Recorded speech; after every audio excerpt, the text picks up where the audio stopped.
तो आइए एक बार फिर से स्वागत है आप सभी का आपके YouTube चैनल मैथ डेमोक्रेसी में।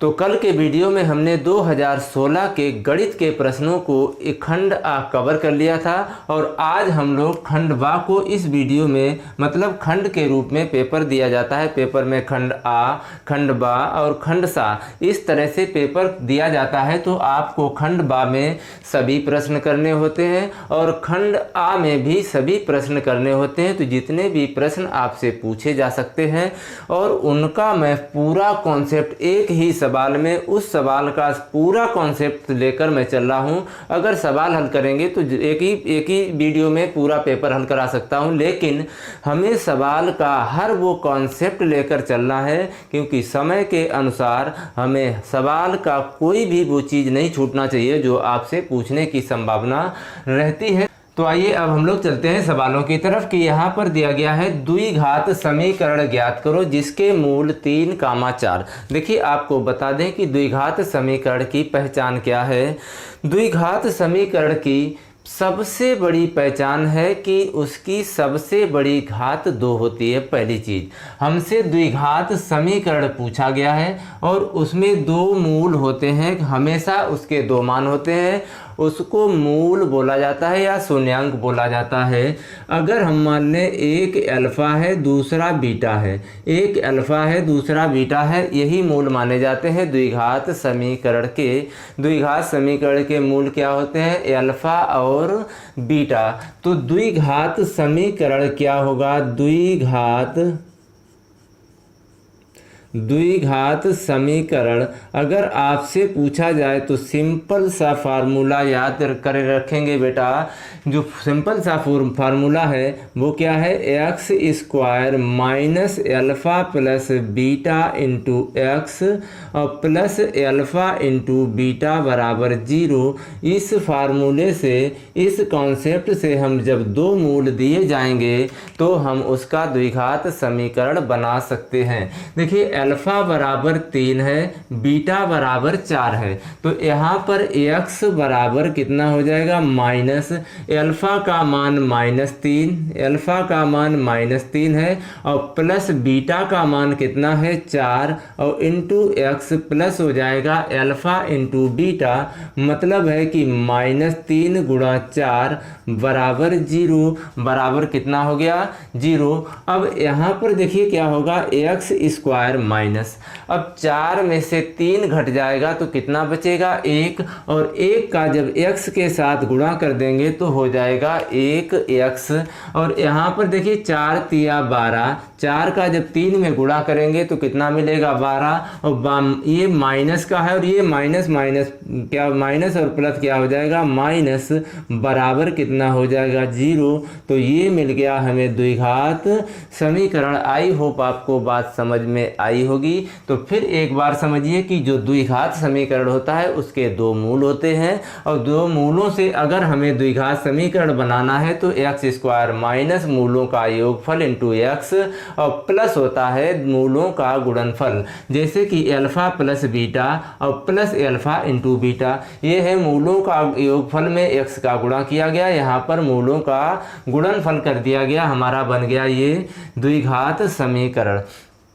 हम अगले सवाल की तरफ चलते हैं कि 25, 21, 27, 21, 19 ये आंकड़ा दिया गया है और इन आंकड़ों का बहुलक पूछा गया है। बहुलक निकालने का अगर आंकड़ा दिया जाए, बहुलक देखिए जब एक साड़ी दी जाती है तो वहाँ पर बहुलक का एक लंबा चौड़ा थोड़ा फार्मूला होता है। जब सवाल आएगा हम वहाँ पर भी आपको पूरा कॉन्सेप्ट समझाएंगे। तो यहाँ पर जो आंकड़े दिए गए हैं 2, ये 25, 21, 17, 21, 19, 21 और ये 23, 21, 25, 21, 25, 27 का बहुलक। बहुलक का मतलब होता है कि किसी भी आंकड़ों की जो सीरीज दी जाएगी, आंकड़ों की सीरीज में जिस संख्या की आवृत्ति सबसे अधिक बार होती है, जो बहुलक बराबर क्या होगा? बहुलक बराबर, इसको आप हमेशा याद रखें कि जिस संख्या की आवृत्ति सबसे अधिक बार होगी, या कह सकते हैं कि जो संख्या सबसे अधिक बार आई हो वही संख्या इसकी बहुलक होगी। जिस संख्या की आवृत्ति सबसे अधिक बार होगी, जिस संख्या की आवृत्ति सबसे अधिक बार होगी, जिस संख्या की आवृत्ति सबसे अधिक बार होगी वही संख्या क्या कहलाएगा, वही संख्या बहुलक होगी। यहाँ पर देखिए एक तो 25 के बाद ये 25 और ये 25, तो 25 कितनी बार आया है, 3 बार। 25 कितनी बार आया है यहाँ पर, 3 बार। उसके बाद क्या है 21, भाई 21 मतलब 21 आ गया है 4 बार। 21 कितने बार आया है, 4 बार। उसके बाद 17 एक ही बार आया है। 17 कितनी बार आया है, 1 बार। उसके बाद आया है 21, तो गिनती कर लिया। उसके बाद 19 भी 1 बार आया है। 19 कितनी बार आया है, 1 बार। 23 कितनी बार आया है, 1 बार। छोड़ दीजिए, जो 1 बार है उनको तो छोड़ ही देना है। तो हमें दिख रहा है कि 25, 27 लिख लिया, तो सबसे ज़्यादा यहाँ पर कौन आया है, 21। तो इन आंकड़ों का जो बहुलक हो जाएगा वो हो जाएगा 21। आसानी से आप समझ जाओगे कि जो संख्या सबसे अधिक बार आपको मिल जाए उसी को पकड़ के बता देना कि यही आंसर है। यही क्या है, आंसर यानी कि बहुलक है।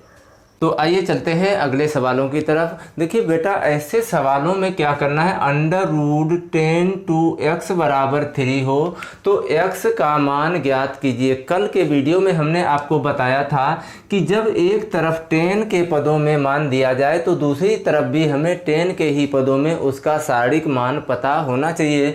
अगर ऐसा नहीं पता है तो आपके लिए थोड़ा सा मुश्किल पड़ेगा, थोड़ा सा नहीं, फिर तो मान अगर नहीं पता है तो आपके लिए मुश्किल ही होगा। तो यहाँ पर 10 to x बराबर, क्योंकि 10 को हम सिर्फ इधर रखेंगे और ये जो दिख रहा है √3, तो √3 को जब हम दूसरी तरफ भेजेंगे तो इधर किस में है, मल्टीप्लाई में है, मतलब गुणा में है। तो गुणा वाली संख्या जब हम दूसरी तरफ भेजते हैं तो वो बटे में चली जाती है, तो ये हो जाएगा 3/√3।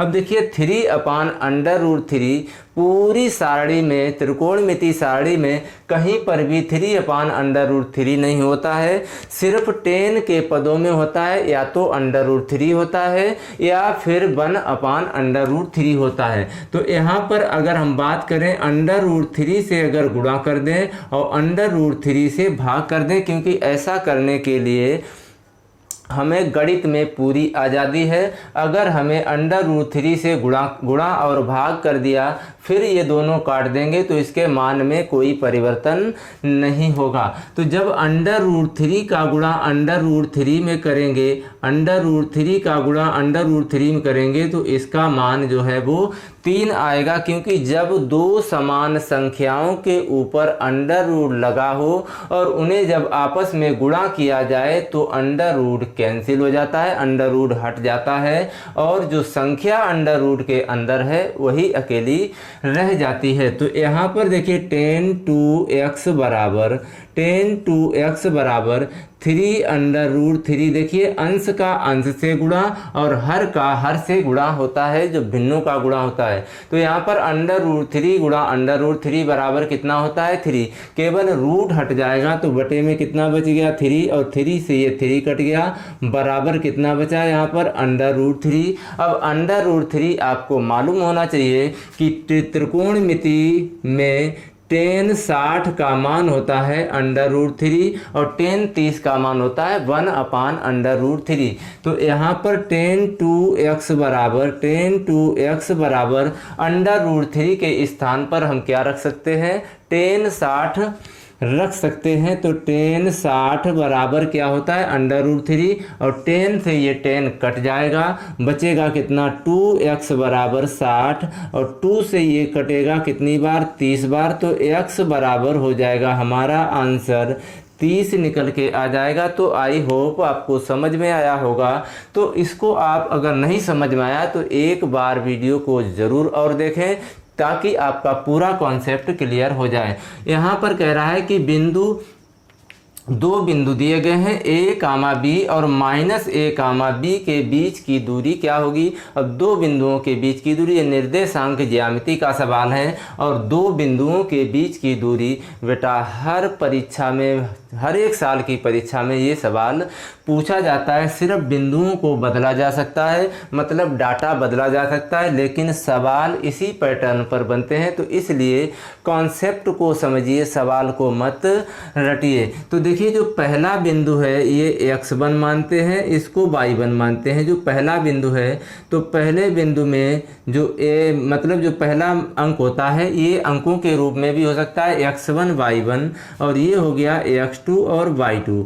अब दो बिंदुओं के बीच की दूरी का फार्मूला √x2 माइनस x1 का होल स्क्वायर और प्लस y2 माइनस y1 का होल स्क्वायर। तो दो बिंदुओं के बीच की दूरी, फार्मूला आप लिखिए फटाफट। दो बिंदुओं के, देखिए यहाँ पर लिखने का भी यही तरीका होना चाहिए जिस तरह से 2 का गा प्रश्न नंबर 2 का घा, आप ऐसे ही वहाँ पर भी हल करेंगे। दो बिंदुओं के बीच की दूरी बराबर फार्मूला क्या होता है √x2 माइनस x1 का whole square plus y2 minus y1 का होल स्क्वायर। इसमें आप देखिए यहाँ पर x2 माइनस x1 का होल स्क्वायर और y2 माइनस y1 का होल स्क्वायर। अगर इसको हम मान रख दें x1 और x2 के, x2 कितना है माइनस ए और माइनस और a का मतलब x1 कितना है, x1 कितना है यहाँ पर, x1 है a, x2 है माइनस ए। तो x2 की जगह पर माइनस ए रख दिया और x1 की जगह पर a रख देंगे तो a माइनस ए का whole square plus y2 minus y1 का होल स्क्वायर। y2 के स्थान पर क्या है माइनस b और y1 के स्थान पर है b, तो ये हो जाएगा इसका होल स्क्वायर। तो भाई दो ऋणात्मक संख्याएं जुड़ती हैं लेकिन उनका योग भी ऋणात्मक होता है, जैसे माइनस ए और माइनस ए जब जुड़ेगा तो ये जुड़ेगा तो लेकिन इनका योग ऋणात्मक ही आएगा। तो ये बन जाता है -2a का होल स्क्वायर और प्लस -2b का होल स्क्वायर बराबर √। अब आपको एक बात और बता दें कि हर एक ऋणात्मक संख्या का वर्ग हमेशा धनात्मक होता है। जैसे मान लिया माइनस अगर 2 का वर्ग करें तो इसका वर्ग 4 ही होगा और 2 का अगर वर्ग करोगे तो उसका भी वर्ग 4 होगा, क्योंकि धनात्मक संख्या का वर्ग तो धनात्मक होता ही है लेकिन ऋणात्मक संख्या का वर्ग भी धनात्मक होता है। तो जब 2a का स्क्वायर करेंगे तो ये हो जाएगा 4a स्क्वायर और ये हो जाएगा 4b स्क्वायर, क्योंकि 2 का वर्ग 4 होता है, a का स्क्वायर a स्क्वायर हो जाएगा, b का स्क्वायर b स्क्वायर हो जाएगा। इस तरह से अगर हम यहाँ पर d बराबर निकालें, d मतलब डिस्टेंस यानी कि दूरी, 4 अगर दोनों जगह से कामन लें, कामन का मतलब है कि जो संख्या दोनों जगह पर कामन मिल सकती है उसको हम बाहर निकाल सकते हैं। जब 4 को हम बाहर निकालेंगे तो 4 का वर्गमूल 2 होता है, तो 2√a square plus b square वर्ग इकाई, ये सिर्फ हो जाएगा इसका मात्रक। तो ये दो बिंदुओं के बीच की दूरी से ये जो फार्मूला निकला है उसके अकॉर्डिंग ये हमारा आंसर होगा। आई होप आपको बात समझ में आई होगी। तो चलिए सवालों के इस सिलसिले को आगे बढ़ाते हुए कि a के किस मान के लिए बिंदु 3, a रेखा 2x - 3y + 5 पर स्थित है। बहुत ही इम्पोर्टेंट सवाल है और बहुत आसान भी है, बिल्कुल हलवा सवाल है। यहाँ पर जब भी दिया जाए बिंदु और बिंदु का पहला अंक, ये है एक बिंदु का पहला अंक x होता है और दूसरा अंक y होता है। पहले अंक को हमेशा x मानेंगे, दूसरे अंक को हमेशा y मानेंगे। हमारे पास जो समीकरण दिया गया है तो अगर हम यहाँ पर x के स्थान पर 3 और y के स्थान पर a रखकर यहाँ से जो ज्ञात करेंगे तो हमें a का मान मिल जाएगा। तो 2x माइनस 3y और प्लस 5 बराबर 0। तो x का मान कितना है 3, तो 2 में गुणा के x की जगह पे कितना रख देंगे 3। 2x का मतलब होता है कि x के गुणा में 2 है और माइनस 3 इंटू y का मान कितना रख देंगे a और प्लस हो गया 5 बराबर 0। तो यहाँ पर 3 दूनी 6 माइनस हो गया 3a और प्लस हो गया 5 बराबर 0। तो 1 और 6 और 5 कितना हो गया 11। 6 और 5 11, क्योंकि ये 6 प्लस का है और ये 5 प्लस का है, दोनों क्या हो जाएंगे जुड़ जाएंगे। तो जुड़ने के बाद कितना हो जाएगा 11 माइनस 3a बराबर 0। तो 11 को जब उधर भेजेंगे तो माइनस 3a बराबर माइनस 11, माइनस ये माइनस कैंसिल हो जाएगा। तो a बराबर 11/3। तो इसका a का मान मिल गया कितना 11/3। अगर आपको ये a का मान 11/3 आंसर हो जाएगा तो अब हम लोग देखते हैं क्या कि एक लंब वृत्तीय बेलन है जिसका आयतन दिया गया है और व्यास दिया गया है। तो हमसे बेलन की ऊंचाई पूछ ली गई है। तो यहाँ पर देखिए बेलन का पृष्ठीय क्षेत्रफल दिया जाए तो पृष्ठीय क्षेत्रफल का फार्मूला लगेगा। बेलन का आयतन दिया जाए तो बेलन के आयतन का फार्मूला लगेगा। तो ये सारी चीज़ें जितने तरह से सवाल पूछा जा सकता है मैं आपको पूरा कॉन्सेप्ट बता के चल रहा हूँ, तो इसलिए आपको बहुत मदद करेगा ये सवाल। तो यहाँ पर देखिए कह रहा है कि एक लंब वृत्तीय बेलन। अब बेलन क्या होता है आप सभी को पता होगा कि बेलन एक ऐसी बेलनाकार चीज होती है। ये है एक बेलन, ये जो दिख रहा है मार्कर, ये बेलनाकार है जिनके दोनों सिरों का व्यास बराबर होता है।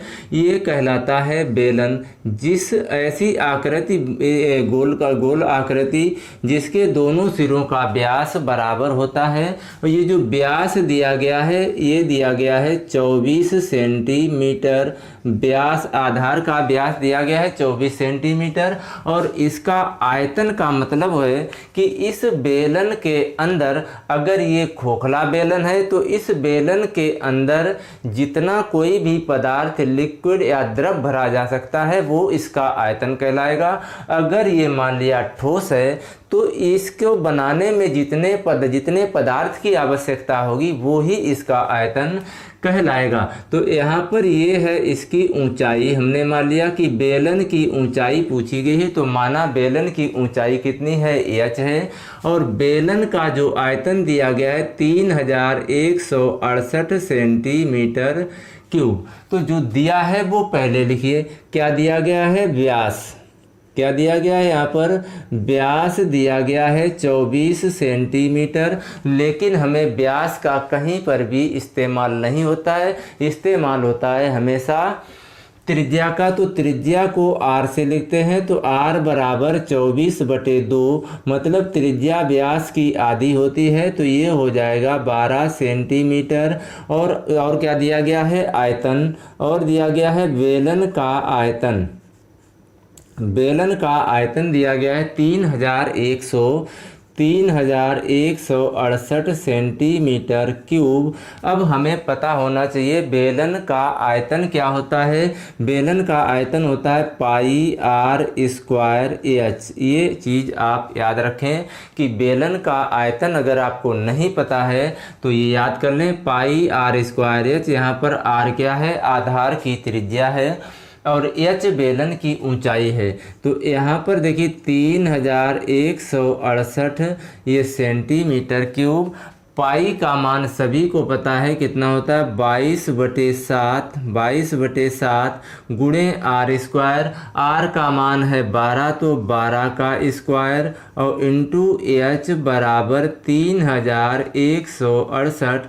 बस आपको काटना पीटना चीरना फाड़ना बचा है। आप इसको किससे काटेंगे 11 से कटेगा क्या ये 11 एकन 11 11 दूनी 22 11 दूनी 22 बचे कितने यहाँ पर 9 हो गया 96 11 अट्ठे 88 11 अट्ठे 88, हाँ कट जाएगा ये। 11 दूनी 22, इसको काटेंगे तो ये हो जाएगा 11 दूनी 22, 11 दूनी 22। यहाँ पे कितना बचा, यहाँ पर बचा 11 दूनी 22, 8 और 1 9, 9 बचा, हो गया 96। और 11 अट्ठे 88, और यहाँ पर 11 अट्ठे 88, 96 में से 88 घटेगा, बचेगा 8, फिर हो जाएगा 88, फिर 11 अट्ठे 88। तो आपको भाई थोड़ा सा कैलकुलेशन और काटने भी चीरने फाड़ने की प्रक्रिया तो आनी ही चाहिए। तो यहाँ पर 2 से ये फिर कट जाएगा, 144, 144 ये फिर कट जाएगा।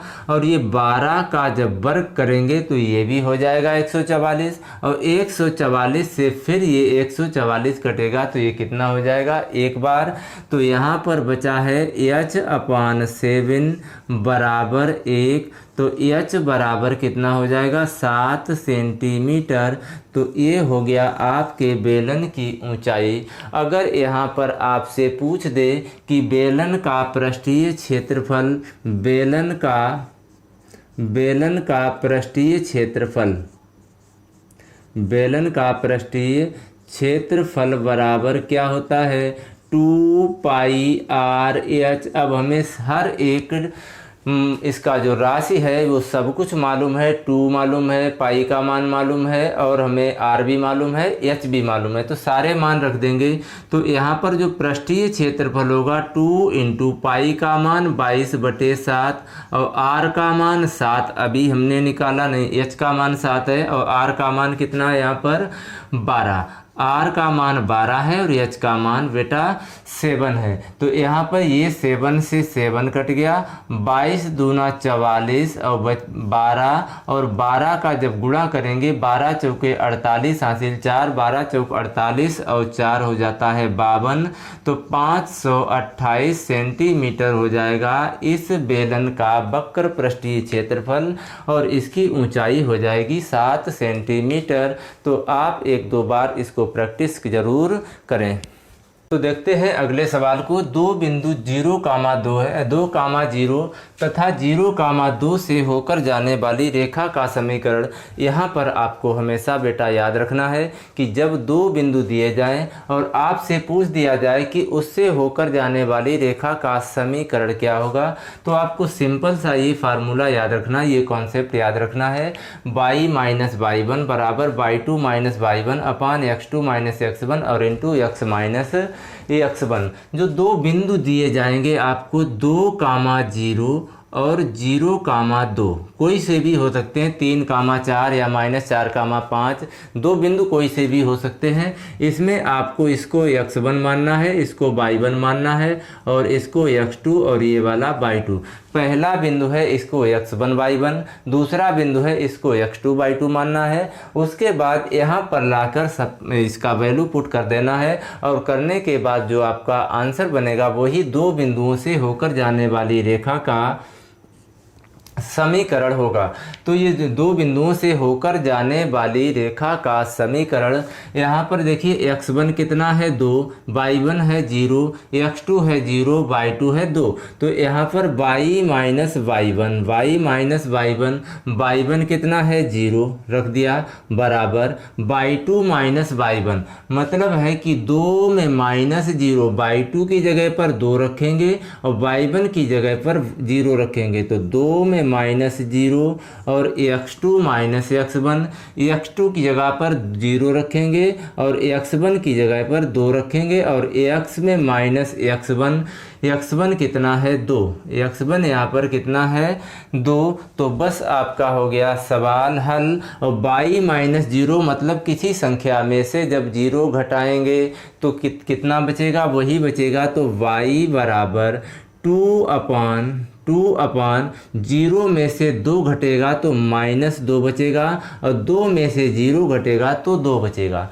2 में से 0 घटाया तो 2 बचेगा, और 0 में से जब 2 घटाएंगे तो -2 बचेगा। x - 2 x में -2 और ये 2 से ये वाला 2 कट गया तो y बराबर जब 2 से 2 कट गया बचा -1, क्योंकि ये माइनस लगा है तो ये बचेगा -1 x में -2।